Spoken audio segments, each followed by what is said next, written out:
a phrase somebody, thought you might have said is, I refuse to create a theology that allows for sickness. And so if I have ongoing sickness, that's like, what do you mean by that? It's just my fault. So maybe you speak to that. What are you trying to say with that sentence? What are you not trying to say with that idea? What I'm not saying is that if somebody's sick, they've got sin in their life, or they have no faith, or their theology is bad, or any of those things could be true, but it's not an automatic. And it's never a statement. I never would make a statement like that to pin somebody, to confront somebody, or to expose them or shame them in any way. It's a personal statement that I am not going to allow in my world sickness to be equal with suffering for the Lord. I'm not going to deify it. I'm not going to sanctify sickness as having this divine role. Can God use it? My goodness, he can use everything.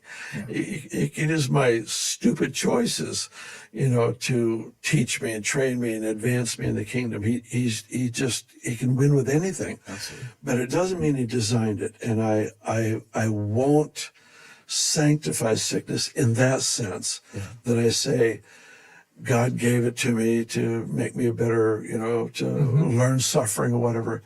Well, if he gave it to me, why do I go to the doctor? I'm warring against what he gave me. Then we've got to think through these things because they're not treated that way in Scripture. Jesus never once came to somebody and said, it's just not time. You need to walk in this pain or this blindness or whatever. Another year or so and you'll be ready. He just never did that. We do that, but he didn't do that. And so I'm trying to respect what I think he respected. I'm trying to honor what I think he honored, and just not make spiritual a disease. Let's call it for what it is. God can use it, but it's not his design. Yeah. That's all. I think you said sometimes I'll talk about it like suffering isn't a virtue. Yes. And you can go through suffering with virtue. Yes. With the hand of the Lord, with, walking hand in hand. But when we embrace suffering as a virtue, that invites all sorts of brokenness and stamps the approval of God on it. Yeah. And it's really a dangerous place to be. So that's what you're trying to say. It's like exactly. Yeah.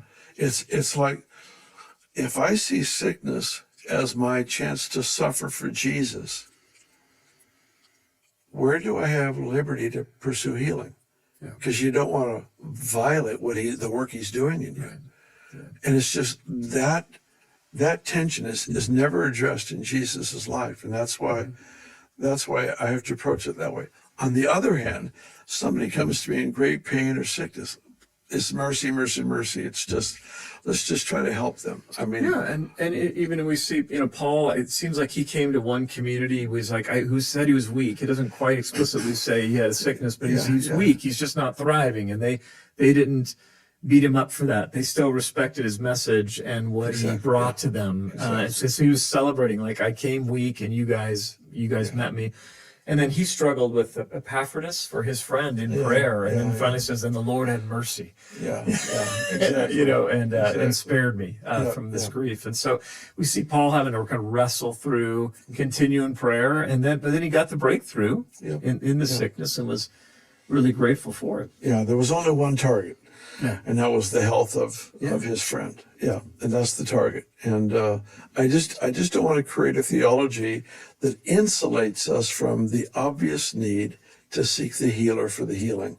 In the same way, I would seek the forgiver. Say that again. So you don't want to create a theology that insulates us or keeps us from the need.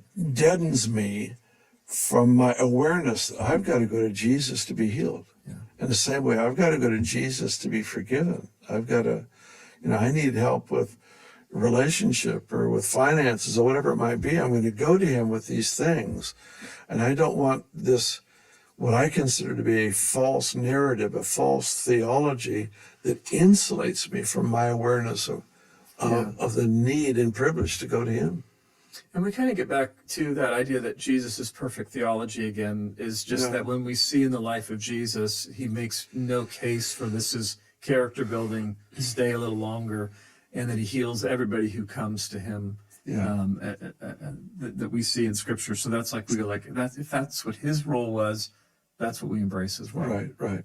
He didn't heal everyone who was sick in that day. No. Because we see The guy they walked by, the gay beautiful, he's there for how many years? And everybody at the pool of Siloam except the one guy. Yeah. So it's not like Shazam, everybody's well now.